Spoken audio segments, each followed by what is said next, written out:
Hello everyone. Welcome to another Self-Love Sunday here through this beautiful Freedom Seekers group. Thank you all of you who've been requesting to be part of this group. I'm always so honored to see new requests and it's my intention that we grow this community, that we do these things, that we activate this group even more, so that we can all share our wisdom, we can all share our love.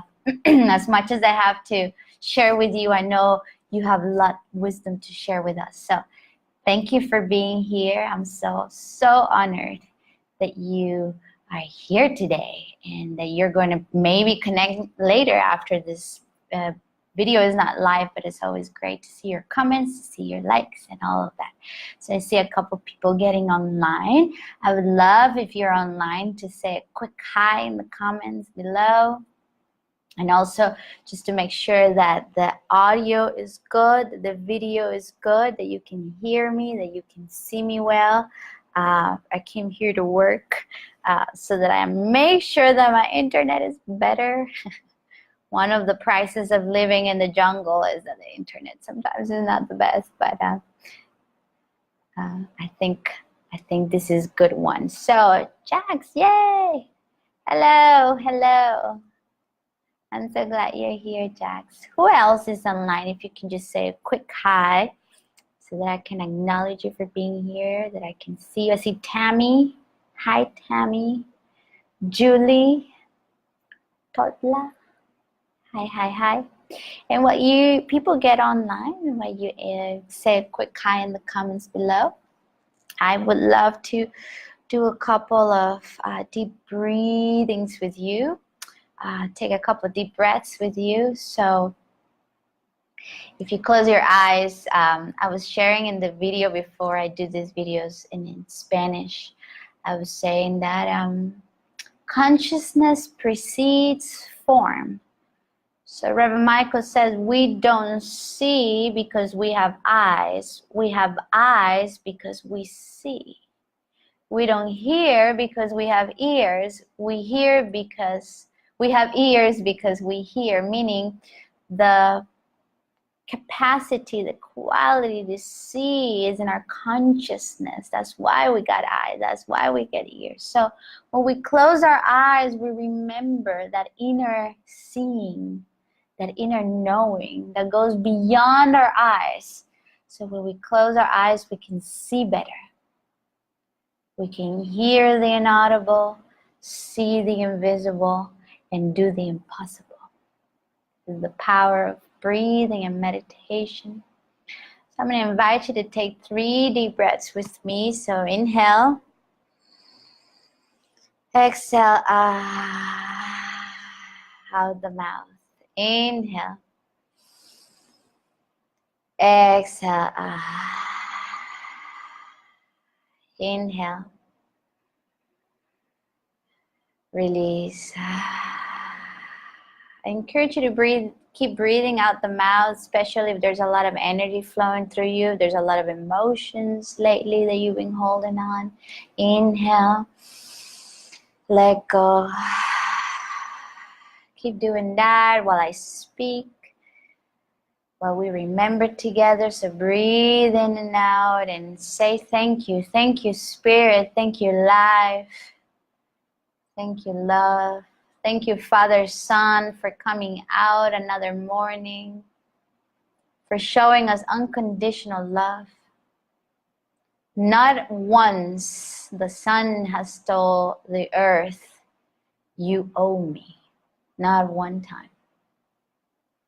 It's unconditional. It comes out every morning to share its light, so that we can see the beauty of the world, the colors, the shapes, so that Mother Earth continues to produce oxygen for us to breathe, to be in this experience called life.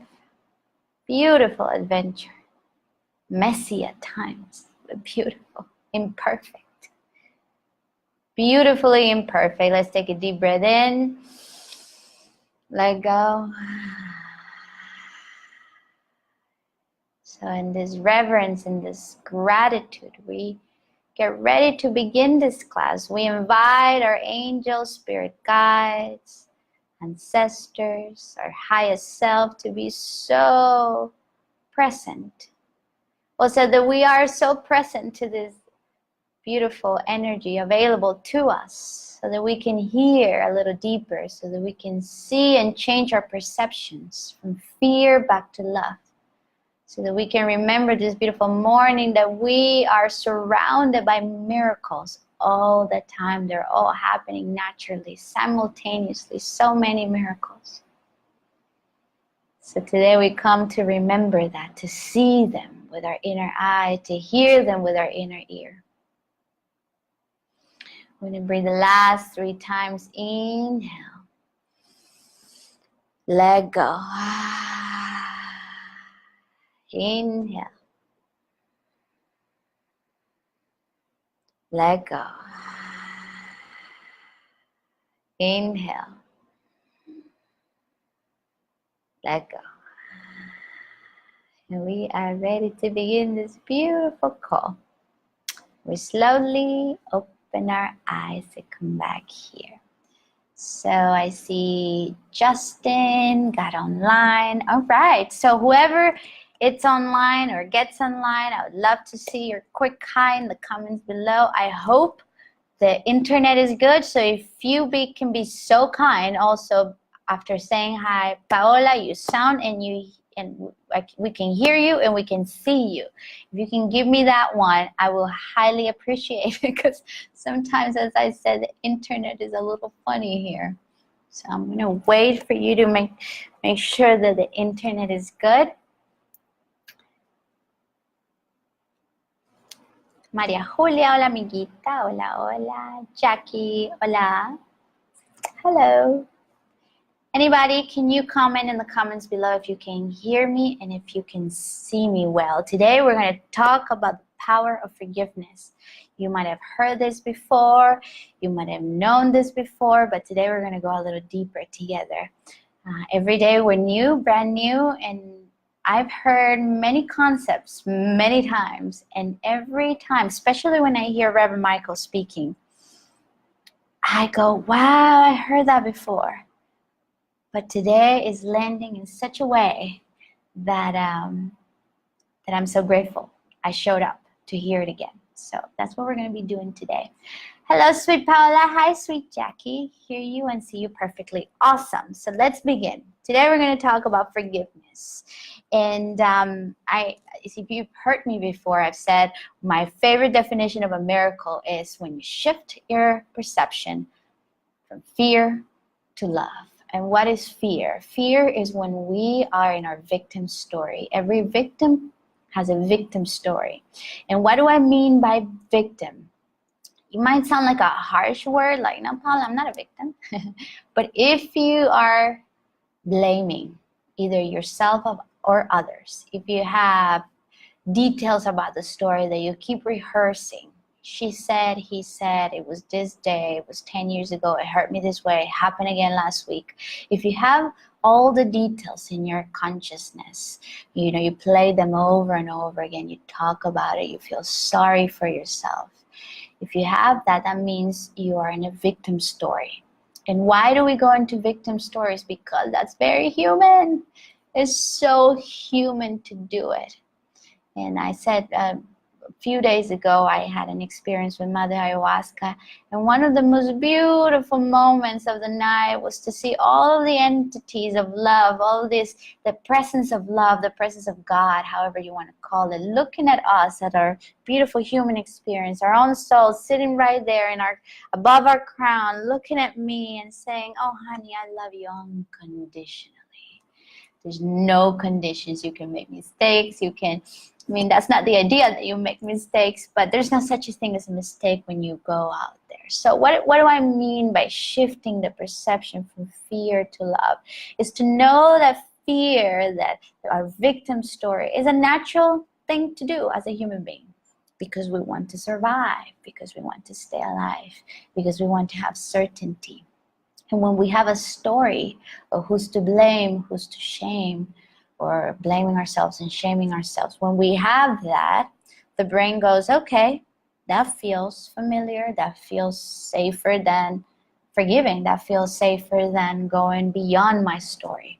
Now, we are not here to survive. I mean, survival is very important, but we're here to transcend survival, transcend any kind of rat race, and remember that we are powerful, that we are the universe in miniature, and your life is not determined by that circumstance or those circumstances that happened in the past or are happening right now. You're not determined by that trigger, or that person that triggers you, that person that hurts you. That you're not determined by your thoughts. You're not determined even by the victim story. You are more than that. Also, I didn't know if I shared last week, but I recently learned that one of the many definitions of spiritual is eternal. Spiritual means eternal.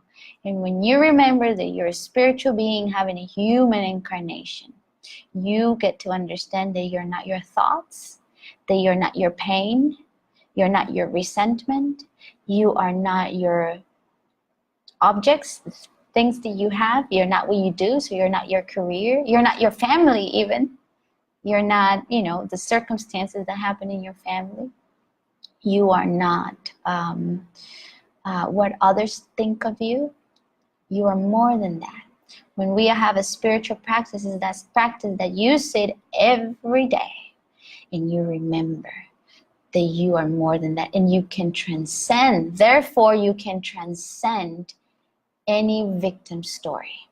We can do it together, and that's what we do, these beautiful groups, this call. So that's one of my intentions, that together we remember. So let me see, Justin, I can hear well. Yes, Justin, I'm so glad you're here.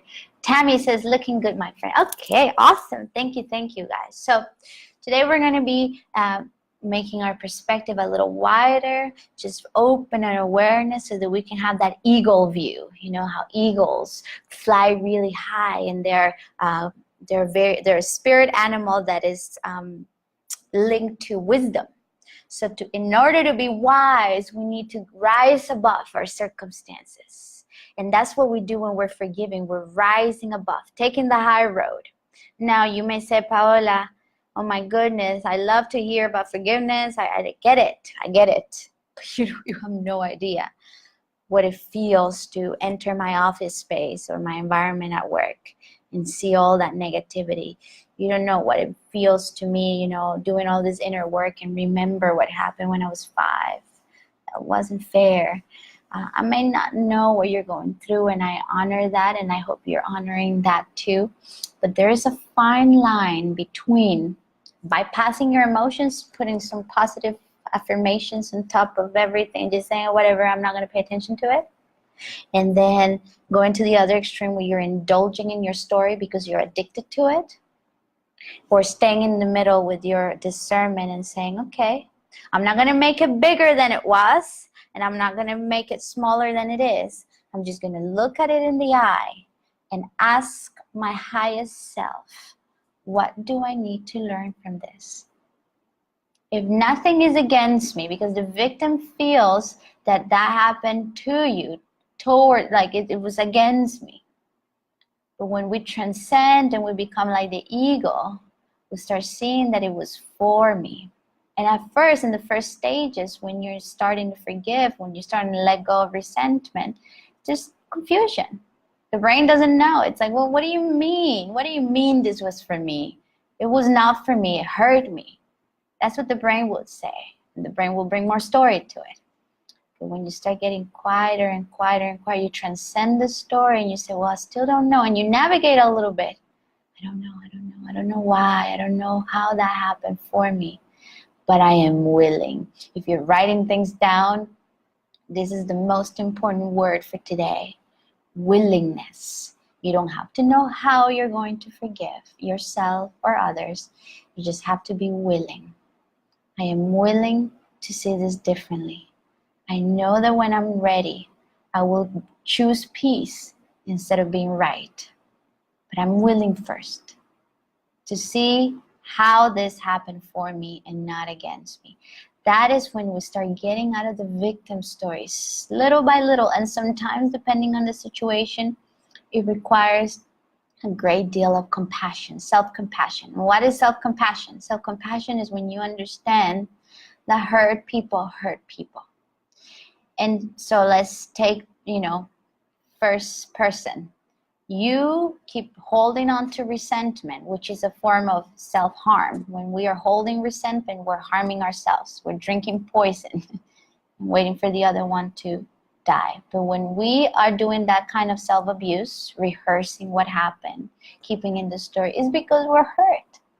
Hurt people hurt people. So when you're hurt, you hurt yourself. It feels hard to let it go because that's what hurt people do. You hurt. Now, or you hurt others. Sometimes you say that thing they weren't supposed to say because you were hurting. So can you have a great deal of compassion, just like love sees us standing there in the, I don't know, I see it above my crown chakra, my beautiful highest self, just looking at me with so much patience and say, oh, honey, I get it. Oh, honey, I get you are a human being and you're doing the best you can. So if forgiveness still like a big word for you, depending on what happened, if it's still a big word, let's start with compassion. Compassion to yourself and towards others. If you need to, you're like, I don't know how I'm going to forgive that person. Can you start with compassion towards them? What does that mean? You look at them and you say, oh, I can clearly see that you've been hurting all of your life. And then when you start that kind of compassion, that doesn't mean you stay in a place where you're being abused. That doesn't mean that you become friends with that person, with that situation. You're like, oh, whatever. No, it doesn't mean that. It means that you can set some boundaries. Perhaps if you have the opportunity, it's very unique to each person. If you can say goodbye, I'm going to remove myself from this environment. I'm going to remove myself from this situation. But in still do the process of forgiveness, that beautiful process that says, I am willing to see this differently. So in a few seconds ago, I mentioned the eagle. So I'm just going to give you a little analogy. I think I've done this in another video, but if you haven't seen it, it's a good one. So I got a picture here on my phone. When we're in victim story, we look at the picture like this. And it sometimes is so overwhelming because it hurts so much. And the victim story keeps insisting that it has to do this. And look, it happened at this time. It happened again the other day. She said, he said, I can't believe I did that. And so the victim story is looking, so I'm trying to look what this picture is about, and it's just overwhelming. It's too close. When you're in victim story, you're too close. You're too narrow. Your perception is this big. It's very small. When I become like the eagle, and I rise above, it's almost like I start separating myself from it.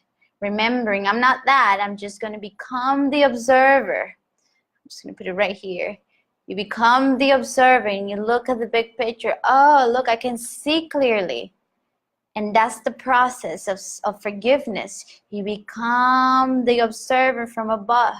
Oh, I see. That doesn't mean I'm going to go back there. That doesn't mean that I'm going to pretend like it didn't happen, but I can see it. Oh, and then the compassion comes to your heart, and you say, and then you start sending love. I bless you. I love you. Please forgive me. I forgive you and thank you. I just said the words from the technique Ho'oponopono. I'm offering perspective today, perception, but there are many techniques to forgive. And one of my favorites is the Ho'oponopono. There are thousands, if not millions of videos about Ho'oponopono on YouTube. Please look it up. Ho'oponopono. I'm going to write it over here. Maybe you've heard about it. Ho'oponopono. Ho'oponopono. It's a Hawaiian technique. Now, it may resonate with you. It may not resonate with you. see it, see if it resonates, and take it if it does. Another one that I was about to say that it also allows you to have eagle eyes, eagle perspective, loving, beautiful perspective that can bring you to the miracle, is the 4 Agreements by Don Miguel Ruiz. And one of the agreements is that you don't take anything personal, and that you understand that it's better not to make assumptions about other people's situations and words. And I'm not going to get into the book, but I highly recommend that you look for the 4 Agreements, because it will also give you perspective. Whenever a person has done something that seems that is against you, it has all to do with their own pain. And at a spiritual level, we remember that we came to this life to learn from one another. We're doing this healing dance with one another. And that they're your teachers. They're not your teachers because they know they're your teachers. They don't even know they're teaching you something. They're in their own victim story. But they're your teachers because your soul, your eternal spiritual being, said, I'm going to go to life, and I want to learn in this life A, B, and C. And I'm going to learn some of those lessons through love and through joy. But I also understand that in human form, pain is the biggest catalyst for growth.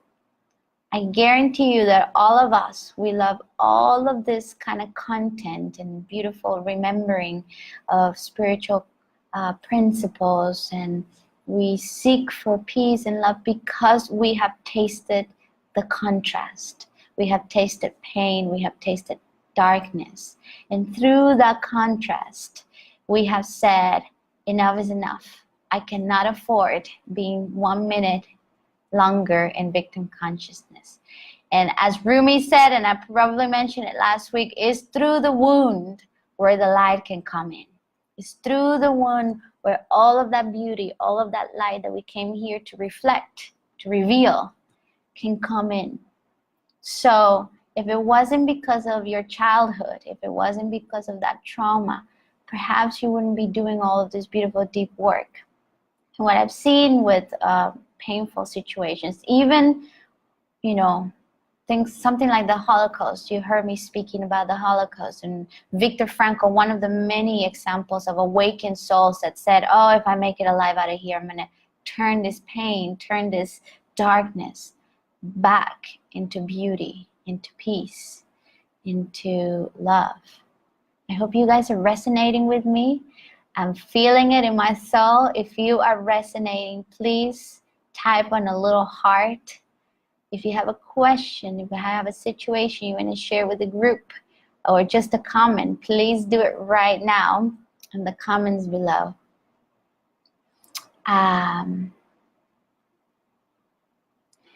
Claudia says, a quote, if you feel no pain, you're not living.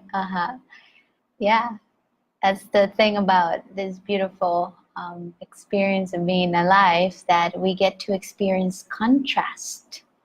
And one of the biggest liberators is forgiveness. One of the biggest catalysts of freedom, of bliss, of ecstasy, is when you finally forgive.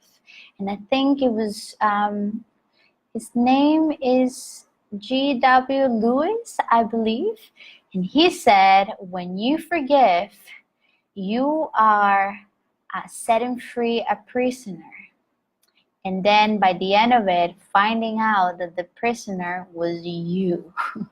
So every time you're forgiving, you're setting yourself free. And you feel that ecstasy. But, I wish we didn't have to go through such a contrast, because I know there's situations like sexual abuse, domestic violence, something like the Holocaust, the wars, people killing other people. It's when you ask, like, how about that? How do I forgive something? Or animals being harmed. And all of that comes from that vibration of pain. And a war against war creates more war. And if you have those questions, I have this question, how do I do this? How do I change all of that pain? Well, we cannot do it from outside to inside. There's more power coming from within. So we do it inside to outside. And I know if you are liking this kind of videos, if you're present in this call, is because you are a light warrior. You are someone that has chosen to come to this life, go through some situations in order to turn and to transmute that pain back to love, in order to transmute that sadness or whatever darkness back to service. And I don't know if I mentioned it before, but there was a woman one time in a church, and she came to the scenario, or the pulpit where the pastor was. In front of everyone, she was upset, and she said to the pastor, "Pastor, I am so upset. I'm so sad. I don't know if I'm going to make it out of this one. My son just died, and I don't understand why God allows this to happen." It's a Christian church, and so she's talking about a God. And the pastor, he said, I was listening to him in a podcast, he said, "Look, woman, I don't know why this happened." He had to take a deep breath, and the answer that he had was, I don't know why your son just died, but I know one day you're going to meet another woman or another parent that just lost their child. If you make it through this, you're going to bring all that wisdom, and you're going to tell that brother and that sister, "Let me grab your hand. We're going to do this together because I also been through that." And you're going to turn that into service. You don't have to know it right now. You don't have to turn that into service right now. But there's purpose in this. And sure enough, there was someone in the crowd and came to her after the service, and the woman said, "Look, 18 years ago, I lost my son. And it was the most devastated time of my life. I thought I wasn't going to make it. But I made it. And now I'm going to grab your hand, and we're going to do this together. You're not alone."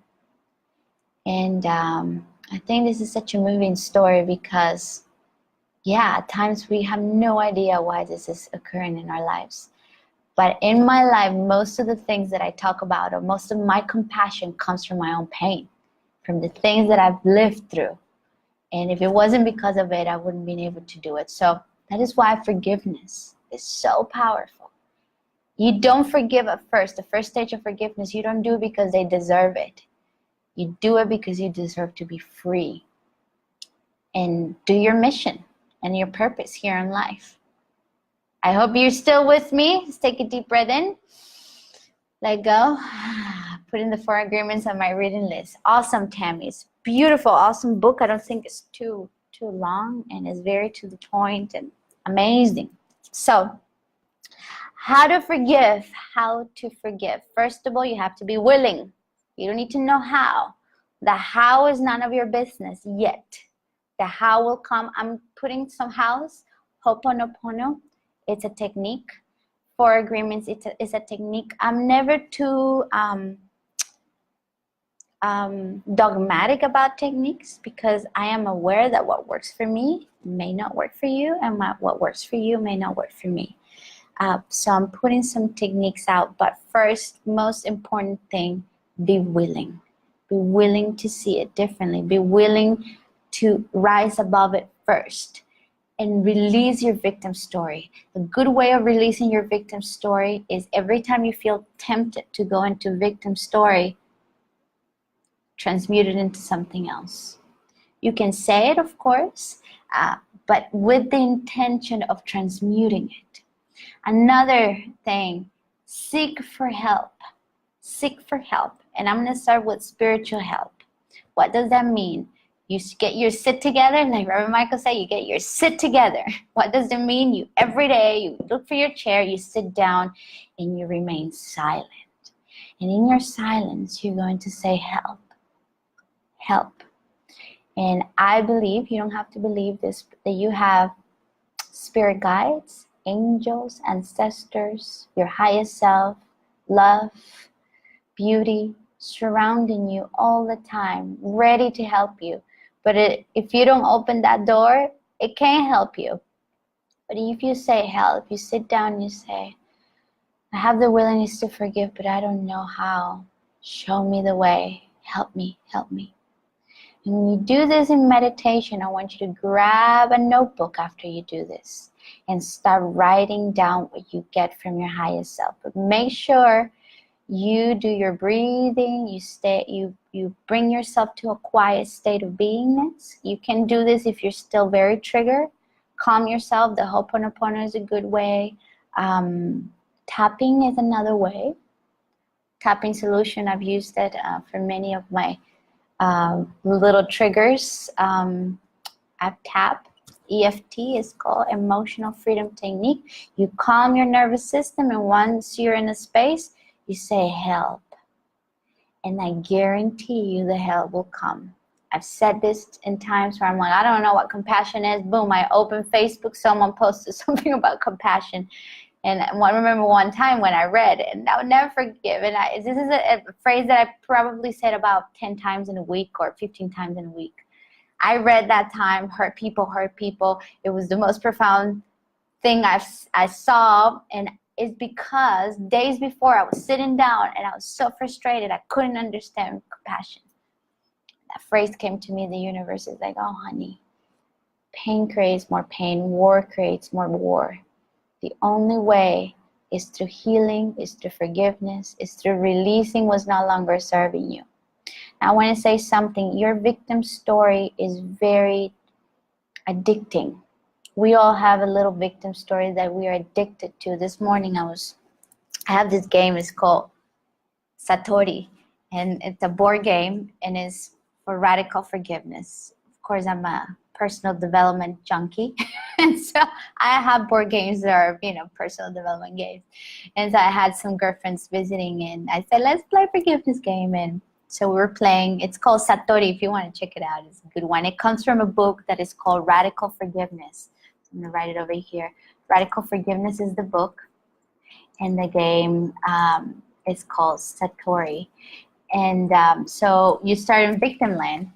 And when you start in victim land, you have to tell your story. And so I had a girlfriend there, and she was telling her victim story. She was supposed to, because the game said.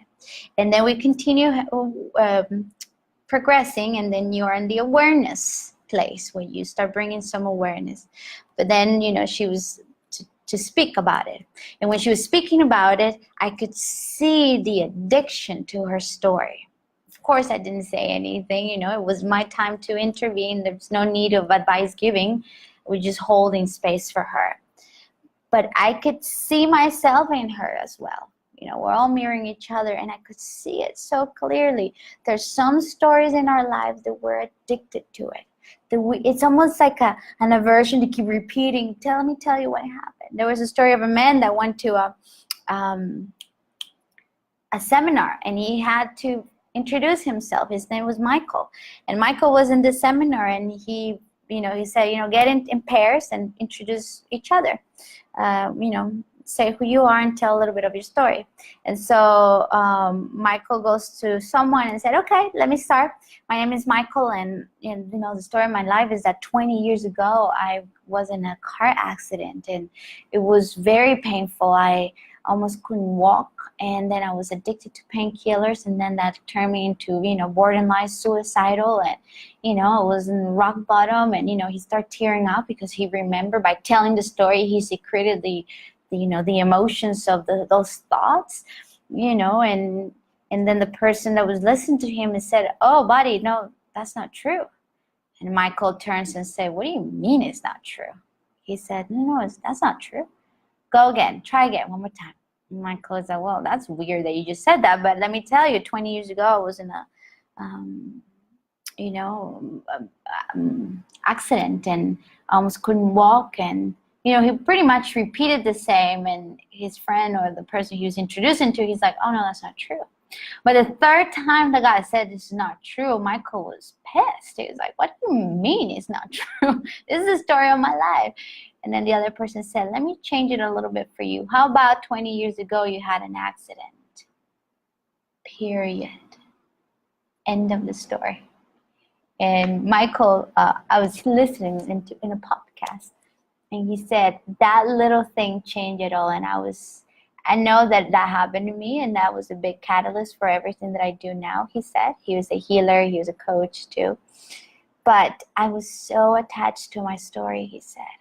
I would replay that story over and over again. I had a sense of pride because I overcame it, but I would still replay it and rehearse it in my brain.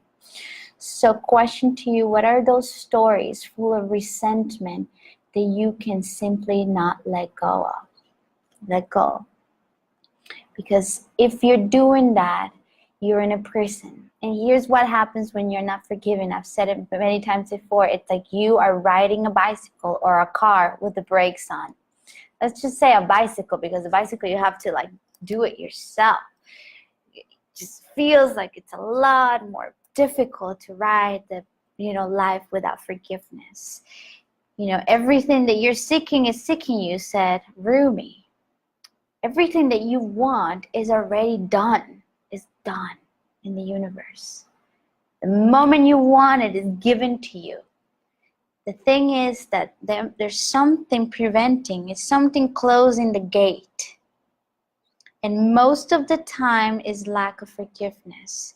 Now you may say, Paula, I have forgiven everyone. Well, it could be that forgiveness with those people is a journey and not a destination. Every time you're having that thought, you have to forgive a little deeper. It could be that there might not be anybody, it might be yourself.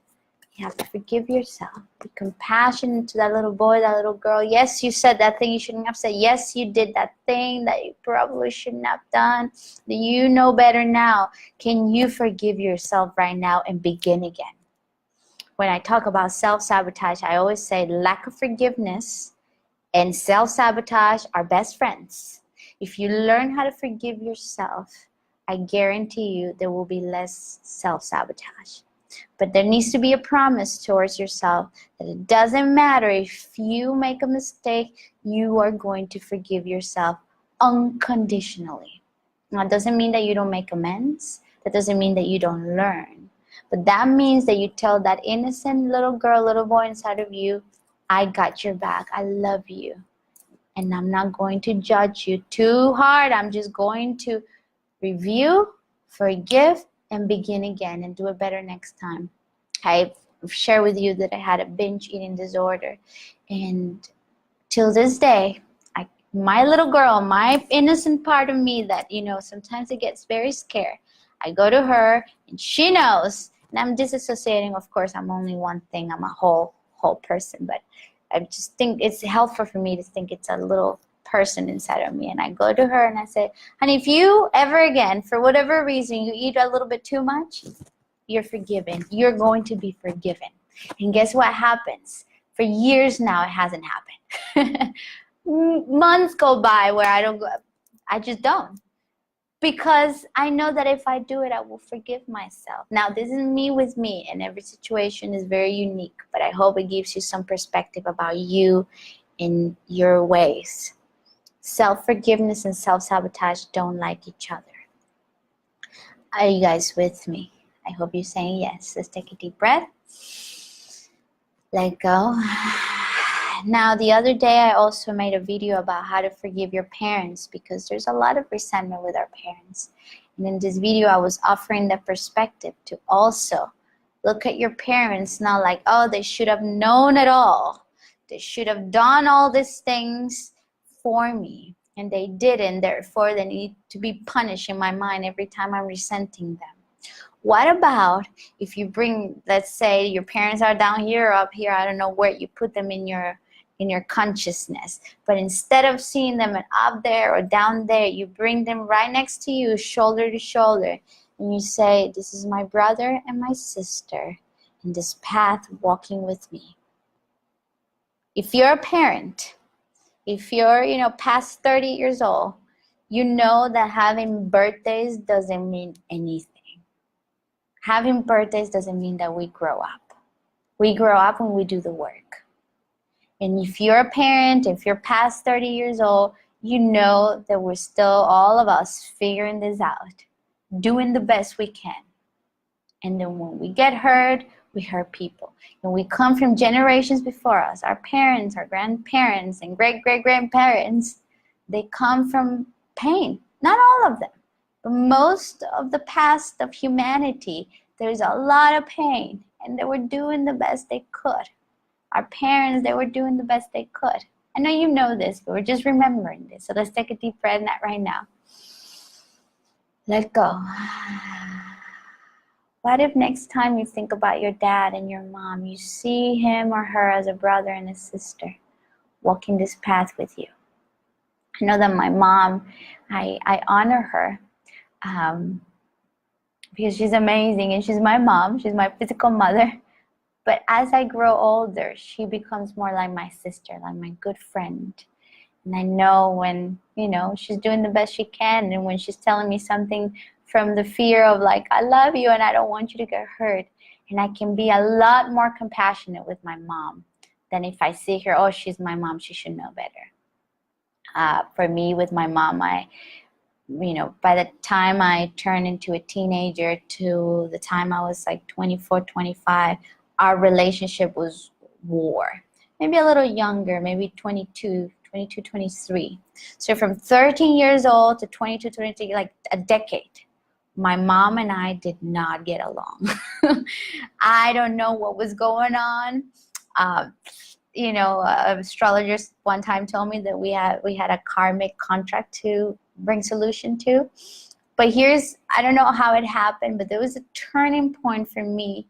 I think I went to live far away, and our dynamics changed, and we started to become more sisters, more friends. And again, I still honor her like my mother. I still respect her as my mother. But when it comes to little triggers, little things, she was raised in a very Christian family, so she still has very, not anymore, but I would say in the past she would have very radical thinking. And, I was raised in a different time, and I'm more about flexibility of the mind. So every time in the past I've sat with her, talk about something heavy, something that for her is very radical. And for me, it's like, no, there's no need for me to come to her like I would come to one of you in front of you. I'll talk to all respect and listen and not try to convince you of something otherwise.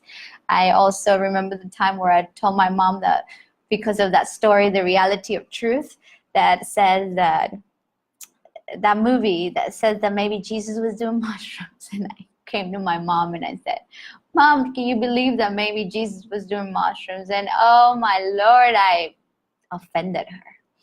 I offended her big time. I hurt her, or that's the feeling tone of the moment. And I remember then doing Mother Ayahuasca a few months later, and Mother Ayahuasca was like, oh honey, you gotta be very, very respectful of people's moments and their journey.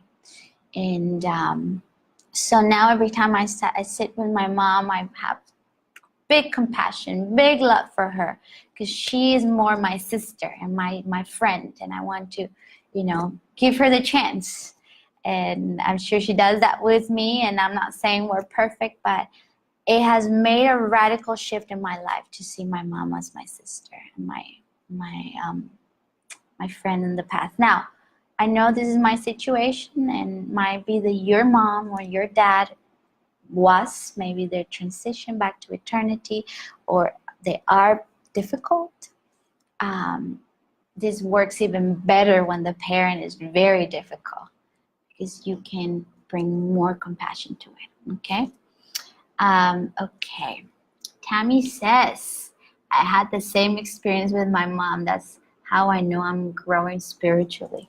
Beautiful. And sometimes, I know for me and my mom, she's been so grateful that I do this kind of work, that I do this kind of studies, because it has helped her. And sometimes she calls, she's like, I need your help. And it's so interesting to hear my mom say, I need your help. And of course, she is helping herself, and I'm just holding space for her. But it's so beautiful to do this with one another. So beautiful. Mark, yeah, it's funny.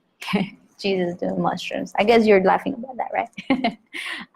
So is there any questions, any comments, anything that is coming to the surface for you that we can address in this call? So now I know that more people are gonna see this video after it's live, so please comment below.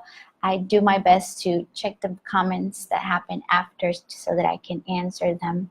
But yeah, forgiveness is powerful because it opens the gates for manifestation. Everything you want, prosperity, health, all of it comes once we release the resentment, because here, this beautiful mind, this is the most powerful, potent pharmacy you'll ever get to experience. This is a pharmacy, and when we're not forgiving, we're intoxicating our lives, intoxicating ourselves, and closing the gates. When we're little by little, and it depends, I know there's some situations that are so painful. When you little by little, baby steps, you open the possibilities of seeing it with the eyes of love, asking more high quality questions. What do I need to learn from this? If it's a recurrent situation, what haven't I learned? What is something that I haven't learned yet? That this situation is knocking on my door one more time because I still have to learn something. Reverend Michael calls this your growing edge. What is your growing edge? What is your growing edge? Are you guys with me? Let's take a deep breath. Let go. When you sit down in meditation, pretend like love is an entity that sits right next to you, and ask love, how do you see this? Can you tell me, how can I see this through the lenses of love, through the perception of love? And you may understand that you came to this life to go through that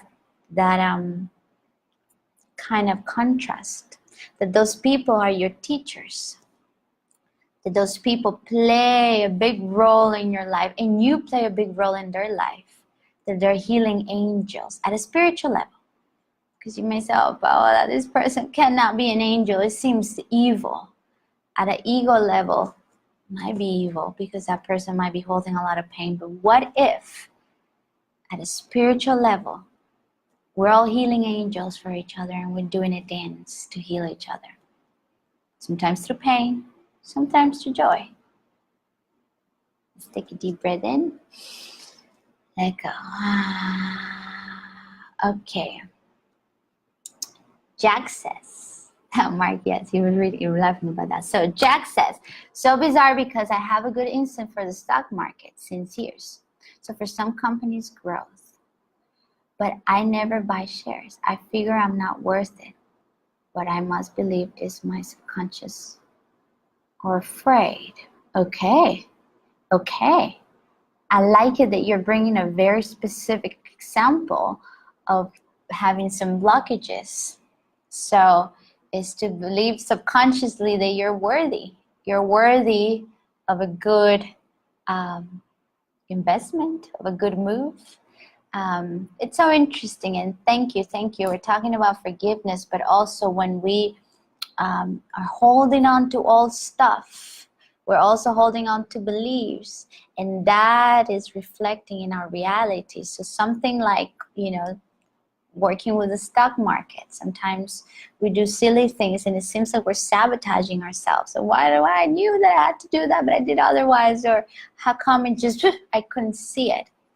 Because there's something blocking there. So Jax, I hope this beautiful conversation has worked. Is there something you have to forgive? Maybe someone in your life that has given you the limiting belief, or that it was transferred onto you that you're not worthy of abundance, you're not worthy of prosperity.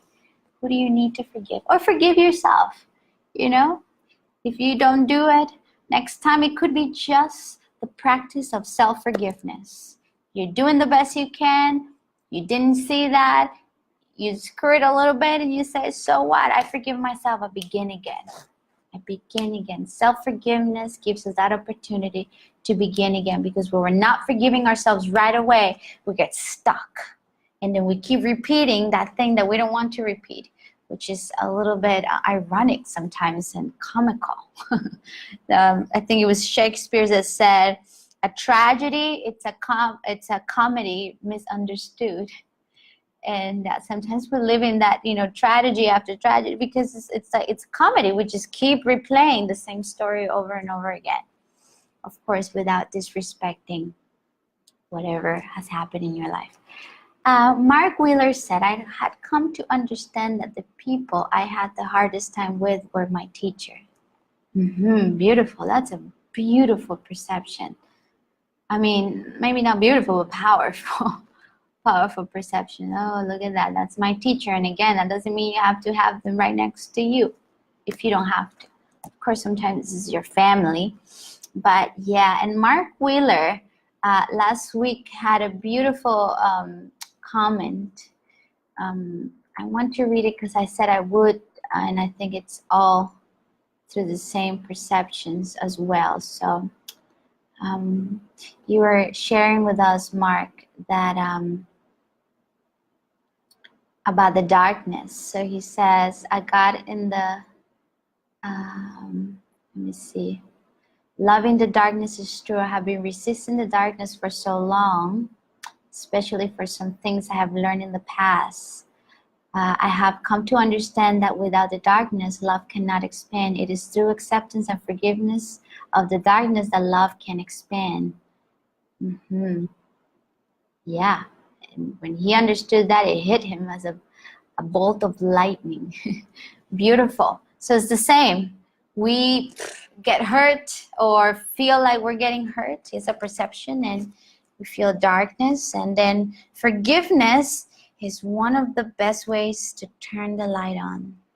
In the presence of darkness, do not worry so much about darkness. Turn the light on and the darkness will disappear. So if there's something in your life that is occurring that you're holding resentment, can you ask, how can I start forgiving? Can you show me, universe, help me to forgive? And that's you turning the light on so you don't keep going down the rabbit hole of darkness. Thank you, Mark. Thank you so much. Francisco says, thanks, Paola. You are welcome, Francisco. I am so glad you are here. I feel that we are complete. Again, a few recommendations. The 4 agreements, Don Miguel Ruiz, Ho'oponopono meditations, thousands of them on YouTube for forgiveness meditations, EFT, emotional freedom technique, especially when you're very, very triggered. So check it out online. And if you have a question, please send it to me via private message or comment here below. If you like this video, share it with your friends, invite them to this beautiful group. If you have something beautiful to share in the group, please share it. I know that Jack shares something really cool today. I saw it, so I approved it, so check his post.